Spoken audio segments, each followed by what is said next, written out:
సరిచేయకపోతే మరొకసారి ప్రిపేర్ అయ్యే పరిస్థితి లేదు.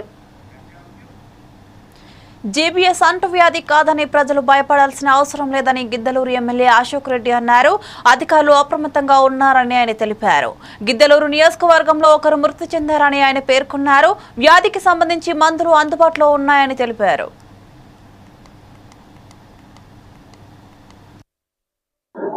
గత కొన్ని రోజుల నుంచి రాష్ట్ర వ్యాప్తంగా ఉన్నటువంటి జీబీఎస్ వైరస్ అనేటువంటిది కొత్తగా వ్యాప్తి చెందుతూ ఉంది. అందులో భాగంగా మా ప్రాంతంలో కూడా జీబీఎస్ వైరస్ ద్వారా ఒకరు మరణించడం జరిగింది. అయితే జీబీఎస్ వైరస్ అనేటువంటిది అంటువ్యాధి మాత్రం కాదు. మీరందరూ ఒకటే గుర్తుపెట్టుకోండి, మనం తీసుకోవాల్సిన జాగ్రత్తలు మనం తీసుకున్నట్లయితే జీబీఎస్ వైరస్ అనేటువంటిది మనకు రానే రాదు. ప్రభుత్వము పూర్తి స్థాయిలో జీబీఎస్ వైరస్ అరికట్టేదానికి అన్ని రకాలుగా సమాయత్తమైంది. ప్రభుత్వం దగ్గర ఈ యొక్క వైరస్ కి సంబంధించినటువంటి తీసుకోవాల్సిన ట్రీట్మెంట్ కి సంబంధించినటువంటి అన్ని సదుపాయాలు ప్రభుత్వం ఏర్పాటు చేసింది అన్ని హాస్పిటల్స్ లో కూడా.